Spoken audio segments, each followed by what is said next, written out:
Hello. Today we're going to talk about Topic 5, Section 12, Area and Volume. So, of course, we're going to discuss definite integrals. So, hopefully you remember this. And let's start with our first example.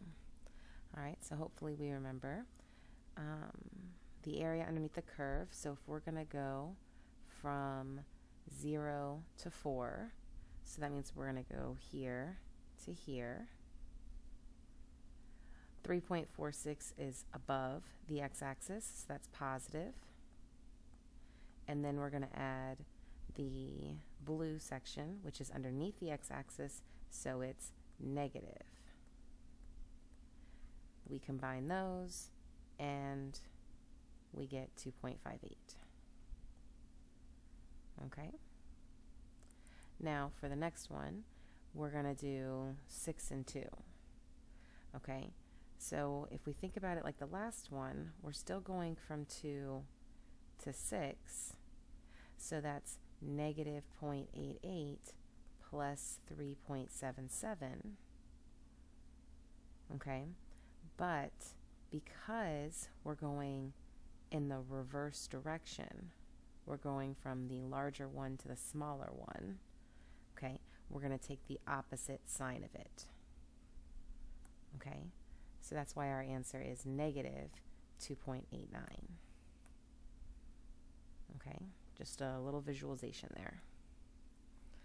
All right, so here's another practice. Okay, so if we want to find the integral, we can plug this into our calculator.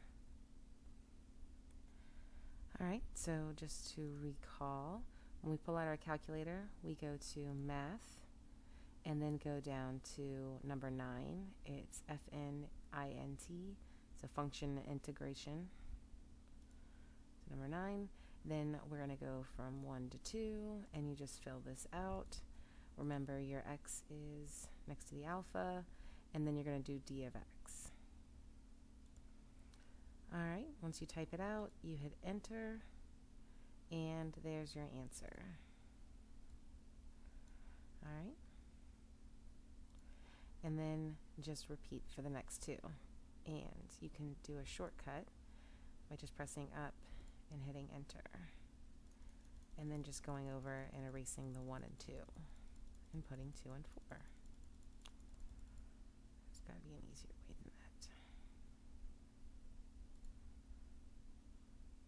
than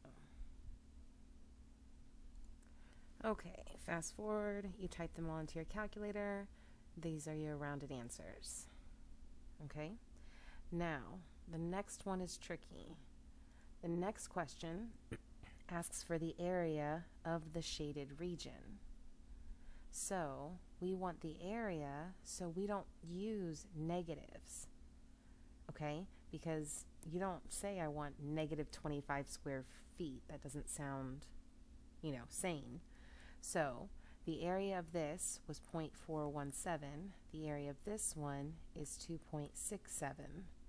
So you add those two together, and that's going to get you your area, 3.08. Okay? Now a shortcut of finding the area, instead of finding so like, for example, number 3, instead of doing it from 0 to whatever this is, then from that to whatever that is, right, doing it in sections, we could just type in the integral from 0 to 9 and then put the absolute value sign around your function. And that will take care of any of those negatives. Okay, so to find your absolute value function, so first put in your integral. So function 9, we're going to go from 0 to 9. Might as well go ahead and type that in. Your absolute value is at math, and then, where is it? Yeah, under number, and then it's the first one. Then type your function. Once you do that, hit enter. You should get this. Okay? So absolute value if you want area. Be careful what it's asking for. All right, now a new rule, or I'm sorry, a new formula, this Newton-Leibniz, I'm not sure how to pronounce that, is this formula right here. So what this is saying is if I take the integral of the derivative, all right, notice that's the derivative function, okay, is going to be equal to plugging in those endpoints into the original function. Okay, so here we have f of 1 and f of 10. So this is at 1, here's 10. So the integral from 1 to 10 of that derivative function, right, that's what that is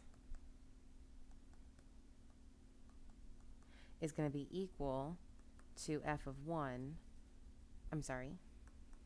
f of 10 minus f of 1, the top one minus the bottom one. Okay, so the integral is just the area, so 1.36 minus 2.68 plus 12.11. I'm sorry, not the area, it's just the integral, so right, above is positive, below is negative. That's going to equal whatever f of 10 is minus, well, f of 1 is just 5.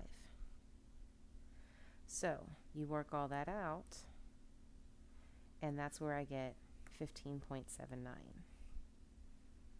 Okay? All right, let's do the next one. Okay, so for these examples, how you would show your work, all right, well, we want the area of the shaded. So we're going to do the integral of the absolute value of our function, so cosine x. And we're going from when it hits the x-axis. So that's when y is 0, so 0 equals cosine x. So that's when x is pi over 2 and 3 pi over 2. So that's going to be our endpoints. We plug that into our calculator, and the answer. Okay, so something to pay attention to. Make sure that you're showing your work, okay, by writing out the integral. Just don't type your answer, okay, or just write your answer. Show that work. So for example 3, we want the area of the shaded region. So we just want the integral from -2 to 5. Take the absolute value of x plus 2, x minus 1, x minus 5. Don't forget the d of x. And that should be your answer. Okay? That's how you show your work. Okay, a little warning in the cognitive section. If you do it with the formula, the Newton-Leibniz formula, all right, parts above and below the x-axis need to be considered separately. Okay, so just so you have things above and below. But I prefer the calculator because we can use it, so take advantage of it. So let's use this absolute value, so that way we don't have to think about this formula. All right, so first show that this equals that derivative. So hopefully you remember how to do that with the product rule. Okay. And let's see, so now that you have the derivative, you can find the exact area of the shaded region. And now that we found the derivative, the next thing asks us to find the area underneath the graph. So here we can just do the integral, again I'm doing that one, from negative pi to pi, and we're doing the absolute value of 2 times e to the x sine of x d of x. Plug that into your calculator, bam. That's what you get. Now let's change it up. And what if we have two curves? Okay, so we want to find this area bounded by two weird looking regions. Okay, we can do that with definite integrals. So the first is, notice we're going from 1 to 4. So if I just look at the blue graph, which is going to be the negative x squared, because it's upside down parabola, so that's this one. All right, so that one, if once I do the definite integral, that's going to get me this area. Okay, so that's the integral from 1 to 4, absolute value of this. Now, the second graph, which is the positive x squared, is this red graph. If I do the definite integral, the same thing from 1 to 4, that area is this.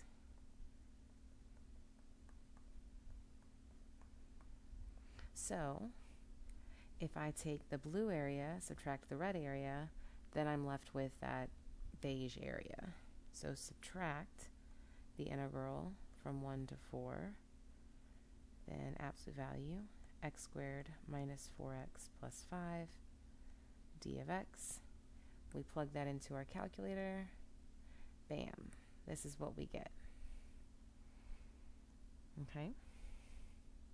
So, the blue area minus red area equals beige area. Maybe I should write that out. All right, there we go. Blue area minus red area equals beige area. Okay? And here is a trick. So what we did is we took one integral and subtracted another integral.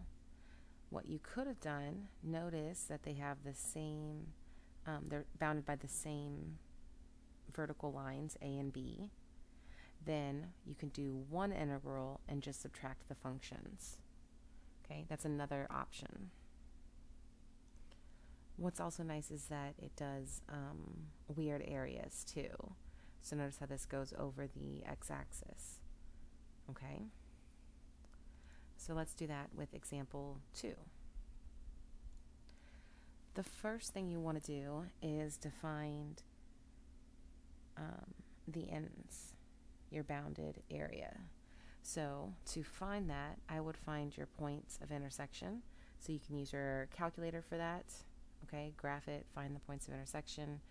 I believe this is negative 1.4142, and this is 1.4142. All right, so what we can do is the integral from 4142 to positive 1412. Okay, we take one minus the other. Okay, so we're going to do the absolute value and then do x squared plus x minus x cubed plus x squared minus x. All right, when you do that, you should get about 2 units squared. Okay, so I'm all about plugging it into the calculator. And Cogni, it wanted you to be aware of this, although this only matters if you are doing it by hand. I highly encourage you to use your calculator and write down your integral, and show your work. This is the better way to go. If you don't show your work, it's not going to end well for you. Okay, so just get in that habit now. Okay? All right, so just another practice problem. So let's find the area of that blue region. Okay, you want to find both the red and the blue. So to find this one, you're going to take the integral of the natural log of x. Okay, and we can take the absolute value, right? We're doing the area. And then that's from 1 to where, right? Looks like it's going through 1. Let's see. So when y equals 1, So it's going through that horizontal line. So let's make y equals 1. So equals the natural log of x. So we do our loop-de-loop. E to the first equals x. So when y is 1, we're going x is e. So from 1 to e.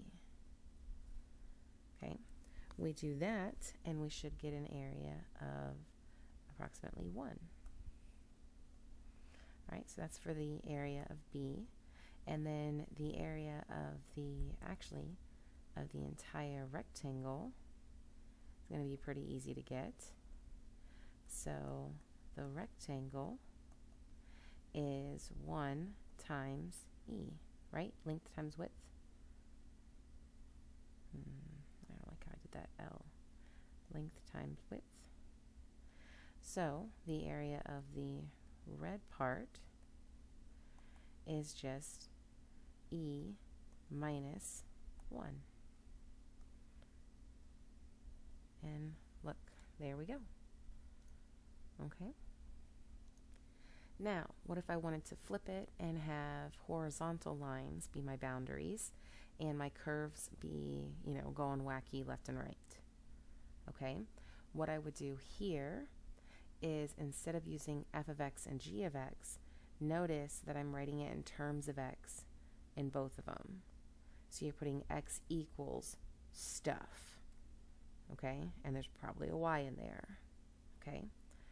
Then you go from your boundaries, a to b, it's always smallest to largest, take the absolute value of whatever that x function is, and then you do it of d of y, because your variable is now the y. Okay? All right, let's do an example with that. So here we're going to find these two graphs. So I would graph it. So the blue graph is this one, and the red graph below is this equation.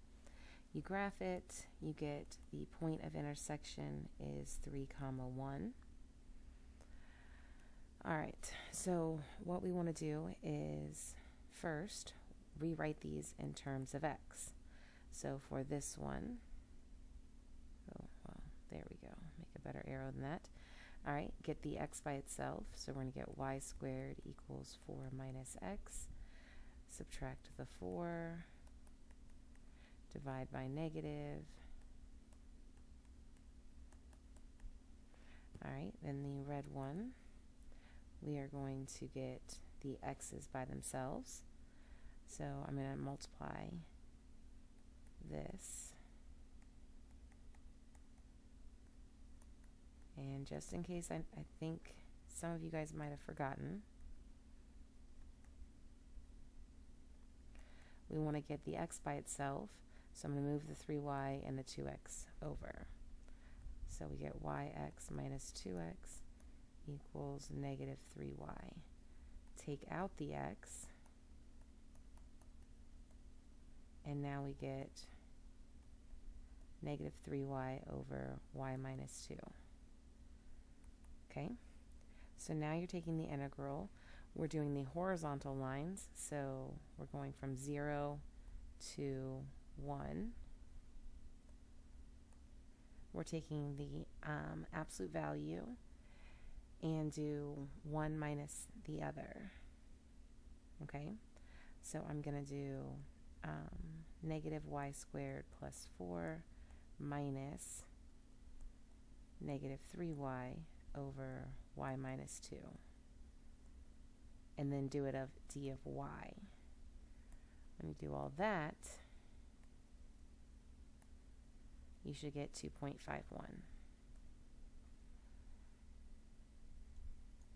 Oh, nothing's working. There we go.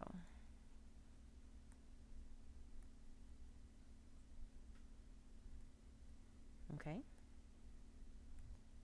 Okay, let's do another example.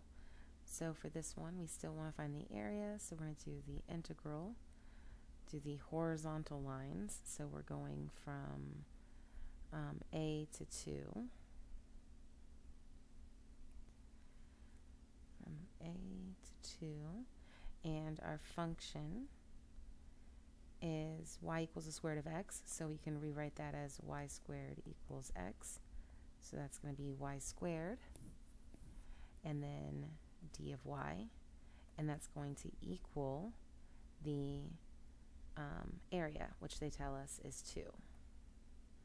Okay, so now we can't use our calculator, so we have to know the math behind this. So that means we take the antiderivative of y squared. So remember, you add 1 to the exponent, divide by it. So our kind of like reverse derivative would be y cubed over 3.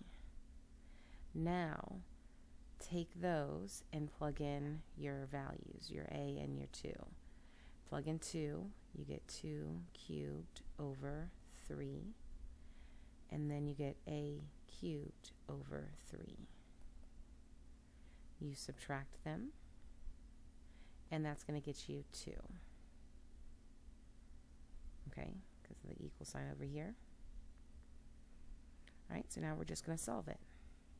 So I'm going to multiply everything by 3. So I get 8 minus a cubed equals 6. And I'm going to subtract this and get a cubed over here. So I get the cube root of 2.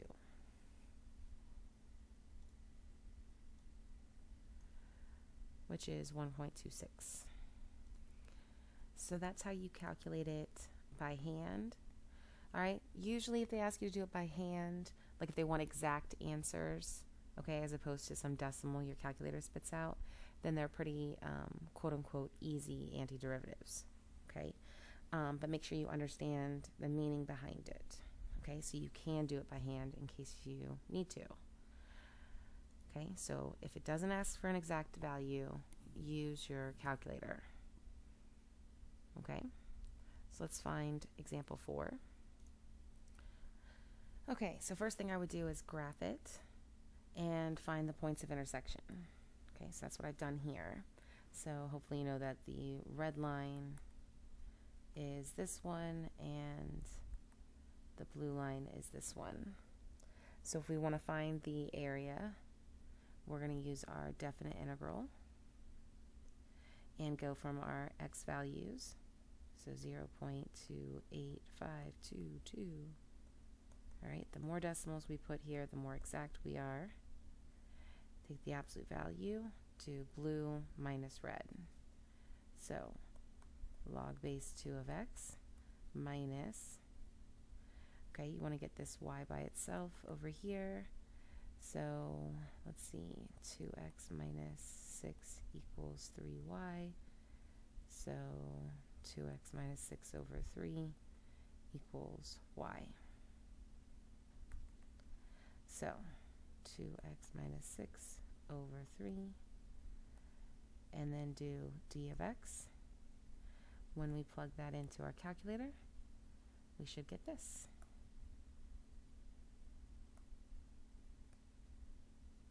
Ooh, didn't mean to cover that. There we go. Okay, so let's talk about the solid revolution, or the solid that you get when you revolve it about the x-axis. So I kind of like how it has it set up in Cognity. So it's using GeoGebra. So here, if we have this graph in blue, and then we wrap it around the x-axis. So we wrap it around here. So think about like this graph is attached to this like rectangle, and then you swing that rectangle like a sign and flip it around. Okay? So when we flip it all around, we get this shape. Okay? Then when I want to take, find the area of that shape, I can cut it into slices. And when I cut it into slices, I can think of it like cylinders. Now if I do a whole bunch of little cylinders, right, I'm going to get a lot better of an area. Okay, so that's what we're doing here. So if we're doing cylinders, think about how we do the volume of a cylinder. The area of the base times the height, and the base is always a circle. How do you find the area of a circle? Pi r squared. look what we have here, pi r squared, where r is your f of x, because f of x is a fancy way of saying your y value, which represents your radius for each one of these circles. Okay? If you're struggling with that, let me know. We can talk about it in class. Okay? So, consider the region bounded by the graph. Okay, evaluate the volume. Oh, well, I guess I kind of gave you the answer there. All right, so we want to find the volume of the solid generated. Okay, so we want to do the definite integral from 0 to 2 of the graph. Okay, so we do pi, whatever f of x is, which is e to the x, and then square that. Do d of x, and that's our area, okay, which is going to be that 84.2. So don't forget to write your integrals down. Okay, do another example, right? The best way to do anything is with examples. So, like always, pause it and try it. So we're going to do the integral from 0 to pi. That's when sine of x is going to be 0. Okay, so then x has to either be 0 or pi. Then we want the volume, so pi r squared. So pi times our function, which is sine of x, and we square that, d of x, and we should plug it in and get 4.93. Okay? Do another example.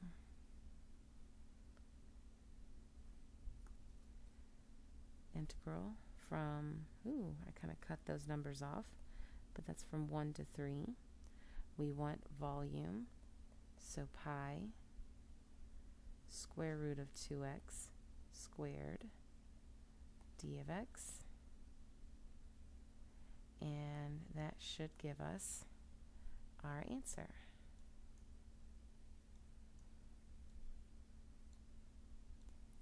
All right, a couple warnings from Cognigy. So here, again, if they don't ask for exact answers, you should use your calculator. I'm a big fan of the calculator. Then here it says the volume. So let's say you have two functions, okay? You square one function minus the square of a second function. Okay, so notice how I'm saying that. All right, you square each one individually and then subtract them. So to do question number 4, all right, how would we do this, right? Think about what the formula we just had. So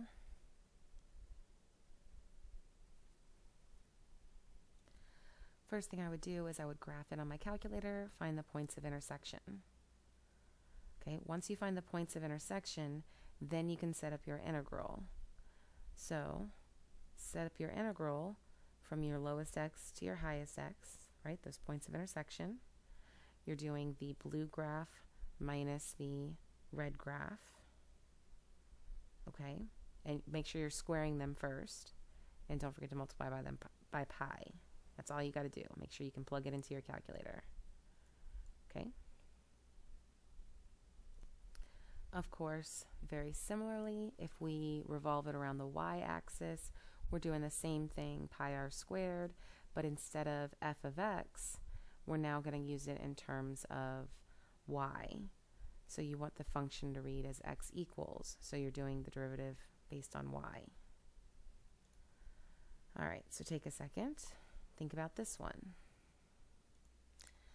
So after we graph it and find the point of intersection, we can separate the two sections. I want to find the area of the red section, so that's the integral from the line. So remember, write this in terms of x. So x equals 12 minus 4y. That's the boundary from 2 to 3. and we're doing pi times 12 minus 4y squared d of y. And then we're going to add the blue region. The blue region is from 0 to 2, pi times, get the x by itself, so this would be y squared equals x. So then it's just, not x, y squared squared d of y. You plug that into your calculator, and you should get this. Okay, this is of course if you did the exact answer, so you FOIL this out, right? You do your antiderivative, you plug in 2 to 3, or 3 and 2, and then you subtract them, right? It's a whole ordeal. I just like my calculator. So let's try example 2. Give a second. Try to do this. All right. After you graph it, you find your points of intersection. Here you can do a quick sketch. You don't need these numbers here. So if you're doing a quick sketch, don't worry about these tick marks. Okay, I'm only doing this because I need you guys to start showing your work, right? Don't just give me answers. Let's do a quick sketch. Here's your points of intersection. Okay, then once we find those, then we can find our boundaries and do one minus the other one, right? Of course, after you get the y's by the x's by themselves. So here, this would be 2 to the y equals x, and this one, 2x minus 6 equals 3y. So y equals 2x minus 6 over 3. Okay, so that's how I got those answers.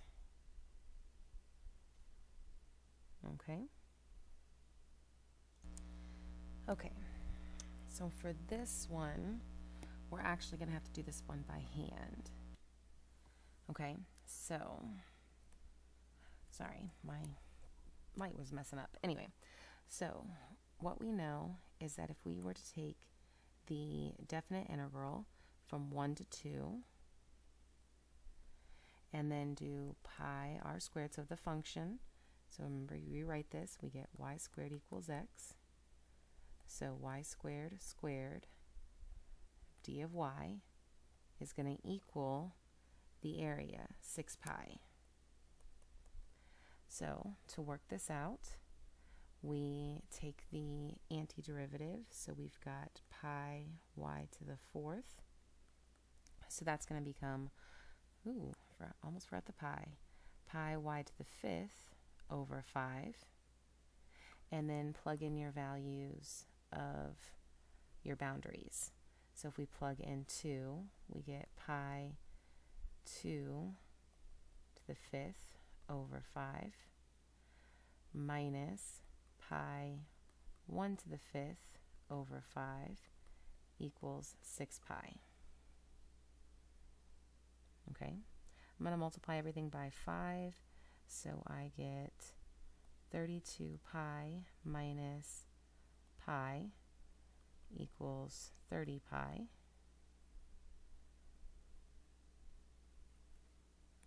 I'm sitting here all in my head. Why? There's no variable I'm solving for. Oh my goodness. I am a total goofball. Okay, we weren't supposed to go from 1 to 2. That's our a value, right? It's a little bit above 1. So it's whatever that y value is at that point. So this should be plugging in 1. Instead of 1, I should be plugging in a. So what I mean by that is we're going from a to 2. So this is a to the 5th.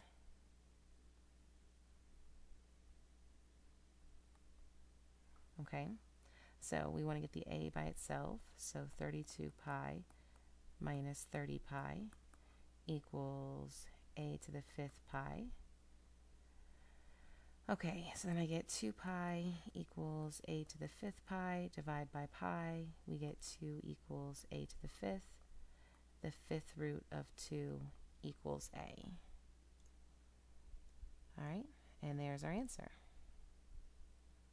Okay. This is everything that you should know at the end of this, so hopefully this makes sense. If not, come talk to me, but you want to make sure you understand the vocabulary, right? I can't say that enough. That's all this section is. Okay, well, this class is. All right.